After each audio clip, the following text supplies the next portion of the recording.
Bom dia, boa tarde, boa noite, boa madrugada, boa qualquer hora. Essa é a conversa ao pé do rádio, modelo rádio, do jeito que vocês gostam. É isso aí, gente. Primeira coisa que eu vou pedir para vocês é o seguinte. Primeiro vou pedir, depois eu vou tirar um esclarecimento aí, fazer um esclarecimento. Eu pedi para todo mundo aí, quem puder se inscrever no Macumbamba, o canal lá do Pai Jorge, que é amigo do Cláudio Pacheco.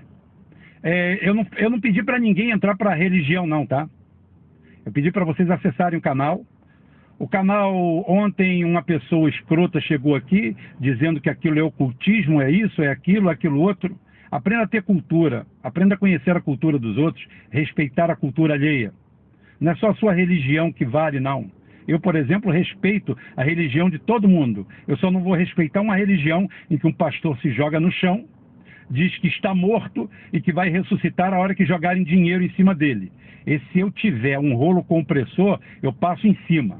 Isso é um bandido. Agora, vão lá, tem poucos vídeos ainda, Macumbamba. O Pai Jorge aí é o maior compositor desse gênero, é um gênero. Vocês vão lá, são vídeos super bem editados, com letras bonitas, letras falando de amor, de paz, do bem. Não tem nada pregando mal ali. Vai lá, se inscreve. Vamos botar esse canal com mil inscritos, gente. Vamos botar. Vai lá, dá uma olhadinha, escuta 2 musiquinhas, pronto, dá um like, ótimo. Se gostar, volta. Se não gostar, ótimo. Mas quebra esse galho pra gente. Vai lá. E por favor, eu luto contra oportunistas e luto contra o preconceito e luto a favor das minorias. Sempre. Sempre, até porque eu sou minoria. Eu não sou minoria, eu sou maioria. Mas a fraqueza me faz ser minoria. Nós somos muitos, mas somos fracos. É por isso que a gente se une em torno do trabalhismo. Queria deixar isso claro. Outro grande recado que eu tenho que dar para vocês. Recebi um áudio hoje pela manhã, me parabenizando pelo trabalho, por tudo, e se colocando a dispor para a gente marcar uma live. Eu pretendo fazer a semana que vem. Poderia ter feito isso. Até o Marcelo falou comigo, vamos fazer logo. Eu falei, não, vamos dar uma preparadinha no canal, vamos preparar umas 3 ou 4 camisas para fazer um sorteio, vamos preparar tudo bonitinho e vamos fazer a live com Aldo Rebelo. Aldo Rebelo está na Band News fazendo a melhor análise política e geopolítica que existe hoje na grande mídia. Sem dúvida alguma. Não tem Reinaldo Azevedo, não tem ninguém. Qualidade, conhecimento. Sabe por quê? Porque o Aldo, como a gente, não tem preconceito, nem de esquerda, nem de direita, nem de nada. Ele é um nacionalista. Se você quiser chamar de patriota, chama. Não tem problema, não vou entrar nessa guerra semântica, não.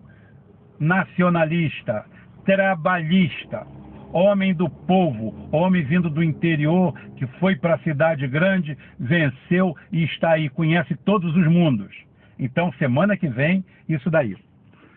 E a conversa que eu tenho para vocês hoje, eu vou amenizar. Eu vou tirar o pé do acelerador. Outra coisa, também, esqueço. Felipe Quintas, talvez essa semana ainda, Felipe Quintas, falando sobre as novas diretrizes entreguistas da Petrobras. Vai ser ótimo, porque eu conheço a Petrobras por dentro, 23 anos lá dentro, e o Felipe Quintas simplesmente é o mais equilibrado cientista político hoje que nós temos aqui. Uma pessoa com um viés, o Felipe Quintas não é de esquerda, ele tem um viés de esquerda, mas só que tem uma coisa, não há nada de sectário nele. A gente não abomina, ele simplesmente, hoje eu sou um livre pensante, agora o Felipe Quintas é um rapaz que está não vou dizer no ápice, no auge, que ele vai aprender muito ainda, mas ele sabe muito, é um grande rapaz, tem um grande futuro pela frente. Eu espero que esse país ingrato saiba reconhecer isso daí, espero. E o resto eu vou falar aqui de um fenômeno que se desdobra primeiro pela cobrança que me fizeram lá no canal, conversa interna nossa, sobre essa nomeação do Sérgio Moro. Para quem não sabe, Sérgio Moro, enquanto ministro da Justiça, foi quem promoveu a reunião de todos os CEOs do PCC lá em Brasília. Ou seja, a cúpula do PCC hoje ocupa um prédio em Brasília. Um lugar emblemático, né? Porque parece que todas as quadrilhas nacionais têm uma representação lá. Então seria interessante o PCC estar todo lá. E o Sérgio Moro, correndo célere, gostaram da palavra célere? Mandou todo mundo para lá. Usou e abusou. Ah, ele está envolvido com tráfico? Eu não estou falando isso. Eu estou falando que ele obedece ordens. Ele pode não estar envolvido com tráfico, mas ele é um pau-mandado, ele é um agente infiltrado, ele é alguém de fora. Então é o seguinte, basta isso, ele tem que fazer. E a Bulma, comandante, tem que fazer. É isso aí. É para isso que ele é pago, é para isso que ele é mandado, e para isso que agora, dentro do maior escárnio que eu já vi na minha vida, eu não vi nada parecido. Nada, nem países médios, medianos, países centro-africanos. O cara baixou o preço da commodity, droga, nos Estados Unidos, foi a CIA, para ter a população pobre, de baixa renda, fudida, que são... Ah, o ricão consome, mas ricos são poucos. E rico consome droga da boa, consome... nem todo mundo se vicia. O rico tem uma porrada de coisa. O pobre não, o pobre é fudido. O pobre se afunda nas drogas com muito mais facilidade, porque a vida material dele é precária. Então, os Estados Unidos, no final da década de 60, com o advento da guerra do Vietnã, começa com ópio, e depois, quando eles perdem o Sudeste Asiático, eles se mandam para a América Central, para a América do Sul, para a Colômbia. Ou vocês acham que um aldeão, um ladrão de galinhas, eu conheço a biografia do Pablo Escobar de cabo a rabo, eu já li tudo. Ele é filho de um lavrador e de uma professora primária de um cantão lá da Colômbia. Um fim de mundo. Começou a vida sendo guarda-costas de um muambeiro de quinta categoria, matador de aluguel, caramba, um fudido. Vocês acham que esse cara tinha condições de criar um império do jeito que ele criou, sem apoio oficial de alguma coisa? Como o cartel de Cali e o cartel de Medellín cresceram daquele jeito? A resposta é muito simples. Os sócios deles eram simplesmente o próprio DEA, tá? O órgão que combate o tráfico, tá? DEA, e a própria CIA e a NSA. Inclusive, tem um filme muito bom do Tom Cruise sobre isso aí. Esqueci o nome agora, claro que vão botar o nome aqui embaixo, que eu acabei de ver, outros veem. O filme é baseado em dados reais, de um piloto que virou piloto da CIA, e depois de piloto da CIA virou piloto do narcotráfico, porque a promiscuidade era muito grande. Tudo em volta daquilo. E Pablo Escobar, mas por que acabaram com o Pablo Escobar? Porque o Pablo Escobar, a certa altura do campeonato, começou a se achar um mecenas, começou a se achar um poderoso, e era mesmo, até porque o cartel de Cali e o cartel de Medellín juntos tinham uma arrecadação anual maior do que o PIB, atento, maior do que o PIB de 120 a 150 países, mais ou menos. Ou seja, bota aí, 130 países do mundo tinham uma arrecadação, um produto interno bruto menor do que esses dois grupos de cocaleiros. Cocainômanos é quem consome, né? Como diz o meu amigo Miau. Tá? Então é o seguinte, esse grupo aí, como cresceu tanto, um ignorante, um homem do... mentira, ninguém fica numa organização dessa sem as costas quentes. Quando ele bate de frente com isso, quando ele não aceita investir o dinheiro dele nas offshore americanas e nas empresas de fachada, ele cria um ponto de atrito com os Estados Unidos. E quando ele cria esse ponto de atrito com os Estados Unidos, ele passa a ser perseguido para ser descartado. Haja vista que o dia que o Pablo Escobar morre a tiros no telhado de uma casa lá, na Colômbia, ele não era mais ninguém. Ele tinha dinheiro, não tinha onde gastar. Ele estava ilhado, acuado, todas as suas rotas, todas as suas linhas, todos os seus contatos, todas as suas destilarias, todas elas já tinham mudado de dono e passado de dono. Ou seja, no dia que ele morre, na semana que ele morre, no mês que ele morre, no ano que ele morre, a produção e o consumo de cocaína não diminuiu uma grama, muito pelo contrário, tem crescido de lá até aqui, sempre mais e mais, e sempre com o Departamento de Estado americano envolvido até os ossos.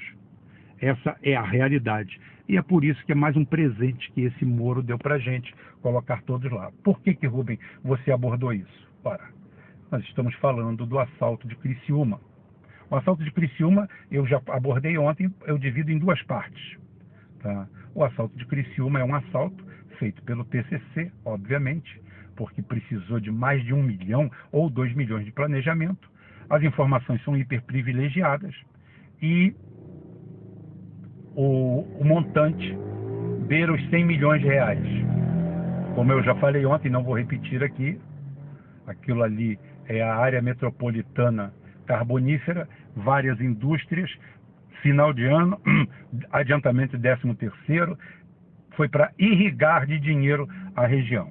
E foram mais ou menos, foi coisa em torno de 100 milhões de reais. Ninguém sabe ao certo.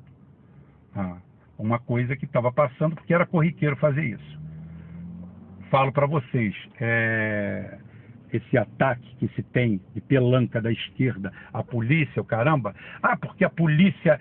Gente, Rio de Janeiro, São Paulo e mais umas 4 ou 5 capitais é que tem polícia para dar pronta resposta a um grupo armado. Causou estranheza o armamento do grupo. Deixa de ser ingênuo. No Rio de Janeiro tem morro que tem 200 fuzis. 20 carros você compra, rouba, faz o que você quiser. Esquece. Aquilo ali é um ato criminoso só. Não tem gente querendo dar a entender assim, que é o seguinte, que uma parte das forças armadas, junto com fulano, nada. A ação foi uma ação cronometrada, feita e objetiva. Só isso, mais nada. A operação está longe de ter sido uma operação super bem feita. O modus operandi dele foi simplesmente chegar em grande número, com grande armamento, dentro de uma cidade totalmente desprotegida. Como são desprotegidas as maiores cidades do Brasil. A maioria das cidades, 90% das cidades brasileiras são desprotegidas.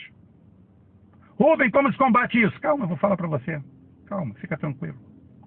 Se combate ela no limite da lei, ou ultrapassando-a. Vou contar alguns casos aqui para vocês, e para vocês fazerem um apanhado. Ou seja, o que provoca isso? Bem, o que provoca isso, de cara, é a nossa juristocracia, onde um traficante, um bandido, um marginal, é pego com 30 quilos de cocaína, ele vai para uma audiência de custódia, aonde o policial que levou ele preso fica tremendo. Tem que tomar remédio para ir para a audiência, com medo que o cara entregue ele e ele que seja o punido de verdade daquilo ali. A juristocracia nacional, apoiada pelo lado mais podre da política e por essas políticas sociais totalmente equivocadas de direitos humanos, que nada tem de direitos humanos, são direitos dos manos, pelo PT e por outros partidos. Rubem, você está atacando o PT, eu estou falando a verdade, eu estou analisando. O crime aumentou com a violência exponencial, o número de presos também, mas soltos também, porque a justiça está sempre querendo botar todo mundo na rua. Se o cidadão que for pego com um fuzil de assalto na mão pegar 30 anos de cadeia, 30 anos, regime fechado, lá na ilha de Marajó, lá na ilha de Bananal, 5 dias de trabalho por semana, 8 horas por dia, onde não pega celular, não precisa botar antena, não precisa botar bloqueador de sinal, não. É onde já não tem. Aonde nem com uma antena de micro-ondas você consegue acessar o sinal. É lá onde tem que botar esse pessoal. A lei não permite isso. Muda a lei, caralho! Muda a lei. Vocês não mudam a lei para foder o povo? Vocês não mudam a lei para tirar os direitos do povo? Por que vocês não podem mudar a lei para foder a vida de bandido? Então esse quadro de leniência leva a isso. E eu pergunto para vocês, aonde isso aí deixou de ser moda? Aí eu vou responder para vocês e vocês tirem suas conclusões. No Ceará. No Ceará, a pena de morte foi institucionalizada para grupos que fazem esse tipo de ataque. Atenção, existe pena de morte no Ceará. O recado é o seguinte, não tenha dúvida que eles são os mais informados. Essas quadrilhas têm informantes em tudo quanto é lugar, porque eles nadam no dinheiro. Eles vivem disso. Então é o seguinte, o cara sabe, se for pego no Ceará, ele está morto. E o Ceará criou uns grupos de pronta resposta, especializou policiais, viaturas, helicópteros, tudo, para dar pronta resposta para isso aí. Os caras são uns cães de guarda mesmo, a turma de psicopata está lá, e pronto, se fizer um assalto vai morrer. Aí, uma modalidade incrível no Ceará parar de assaltar, está indo em outros lugares. Então, se em Santa Catarina fizer um grupo de pronta resposta, e a ordem que vinha é o seguinte, acabou, não tem conversa, não vai ter prisioneiro, não vai ter nada. Foi mais ou menos assim com o sequestro no Rio de Janeiro. O Rio de Janeiro, todo mundo se dá pela mídia, mas o Rio de Janeiro era um antro aqui, se sequestrava 10, 20 por semana, até que a Delegacia de Repressão a Sequestro fez um código lá de conduta, acertou as pontas e, por uma fórmula mágica, os sequestros acabaram. Quase todos os sequestradores acabaram morrendo também. Acidente de trabalho. Então é a mesma coisa para essas quadrilhas. Agora, isso daí é fruto, como eu falei, dessa juristrocracia de merda e dessas leis de merda. Tá na hora de pegar essa turma da New Left, todo mundo, mandar todo mundo pra puta que pariu, para o inferno. Some, desaparece. Não gostou? Vai pra Nárnia. Vai pro inferno. Tá na hora da gente resolver o nosso país. Não com a idiotice do Bolsonaro, com a goela, não. É com atos, com medidas. No Ceará deu certo. E no Ceará quem está por trás é o Ciro, né? Que estranho, né? Então, eu acabei de botar lá no meu Facebook, elogiando ele pelo depoimento que ele deu. O oposto daquela merda que ele veio falar o ano passado aqui para o povo do Rio de Janeiro sobre o Witzel. Onde o Witzel também pouco conta. O que importa é o ato. E aqui eu não sou obrigado a fazer meia-culpa a cada palavra que eu cite. Eu não preciso citar o nome do Bolsonaro, presidente da República, e vim aqui fazer meia-culpa para vocês que estou citando o Bolsonaro. Deixa de mimimi, deixa de porra. Eu cito quem eu precisar, quem for necessário no momento aqui. Agora, a notícia que tem é o seguinte. Eles vão ser presos. Eles vão ser presos, vão ser mortos, não vão gastar esse dinheiro. Vai dar merda. E vai dar merda exatamente a conclusão final que eu tenho para fazer, por uma praga que assola o Brasil. Ontem estava conversando com amigos, com amigas, a praga que assola o Brasil, e vocês todos, eu vou fazer um programa, tenho que fazer um programa só sobre isso, uma live, né? Vou trazer alguns caras que a gente tem bom no grupo, e mais alguém de fora bom, para dizer o seguinte, onde nós erramos? Aonde a tragédia aconteceu? Como aconteceu? E quando você vai destilando, vai fazendo a conta, vai fazendo o MDC, vai fazendo tudo, você chega, por exemplo, em figuras como Boulos, como a Sininho e outras gangues e outras quadrilhas. Mas você topa com uma ferramenta que desde que ela entrou em campo, nós deixamos de ser humanos. As separações e as relações foram destruídas, que são as redes sociais. A rede social é uma praga tão grande, que eu estava conversando ontem com uma amiga minha, e falei assim, gozado, né? Há 30 anos atrás, podia ser corrupto, podia ser honesto, podia ser o que for, mas um juiz, um desembargador, era uma esfinge. Um ministro do Supremo, então, você nem sabia quem era. Os ministros iam e vinham, e a gente nunca soube quem eram. Hoje todos eles são LPM, todos eles parafraseiam o Andy Warhol, que disse que no futuro todo mundo ia ser importante e famoso por 15 minutos. Está todo mundo atrás dos 15 minutos. Aí vocês vão falar, Rubem, mas você também está aí. Não, o Rubem militou na política a vida inteira. E o Rubem veio para aqui fazer um trabalho que ele já fazia no campo real. E outra coisa, eu só abri isso aqui por insistência, eu não queria. Tá o Cláudio, tá o Marcelo, tá o Christian, tá o André Rezende, todos eles aí, vivos, gozando, graças a Deus, de boa saúde, para provar isso. Eu não queria isso. Mas o que a gente vê hoje é a família brasileira deteriorada. Se vocês forem no Jus Navegante lá, vocês procurarem lá, vocês vão descobrir que a maior causa de separação hoje no Brasil são as mídias sociais. Porque as mídias sociais são mágicas. Ninguém tem defeito, ninguém tem falha, todo mundo é belo, todo mundo é bonito, todo mundo tem a vida que sonhou a Deus, todo mundo consegue num instantâneo, num clique ou numa selfie, mostrar tudo aquilo que não é. Tudo aquilo que ele não tem, tudo aquilo que não passa, mas ele mostra para o mundo aquilo ali. Aquilo faz um bem tão grande que não só pobres, miseráveis, gente da periferia, homens da periferia, mulheres semi-analfabetas da periferia, gente ignorante, que nunca investe um pouco em cultura, mas também como desembargadores, juízes e agora bandidos também viraram louco por mídia. Sim, não basta assaltar o banco, não basta ter sucesso, não basta isso. É necessário aparecer, é necessário mostrar o dinheiro, é necessário mostrar o roubo, é necessário falar, é necessário se expor.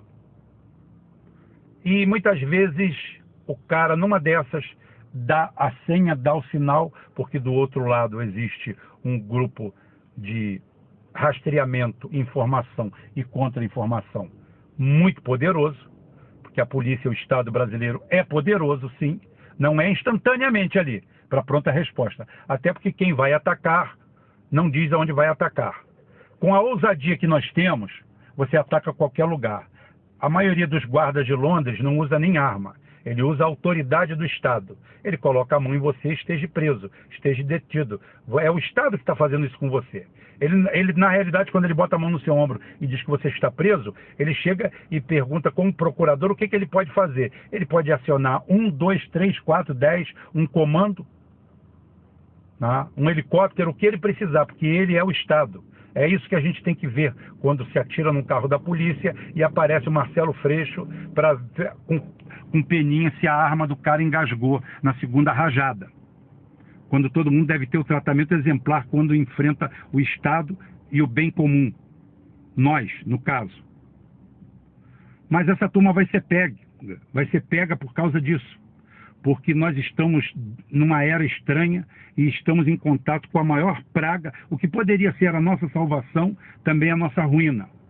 É o que faz. Tem gente que nunca foi assaltado na rua, dormiu a vida inteira com a porta aberta, nunca soube que é violência, que já está botando 8 trancas na casa, totalmente desesperado, porque o mundo está pegando fogo e está perigosíssimo. Isso porque viu na televisão um assalto que não diz respeito a ele, que não estava lá com ele, que toda a violência, com todo enfrentamento que teve um ferido. O outro dia, um sujeito com uma faca na Barra da Tijuca, aonde o policial não pôde agir, dá um tiro no meio dos cornos do cara, porque tem um bando de identitário de merda. Aí, atira no pé, atira do tetão, atira na unha, atira no cílio postiço. Atira é o caralho. Cidadão que levanta uma arma contra outra, atira na altura do plexo solar, triângulo inferior, para derrubar. Se ele morrer, azar dele. É porque ele não soube conversar com Deus. Foda-se. É assim que se faz. É assim que se faz. Não.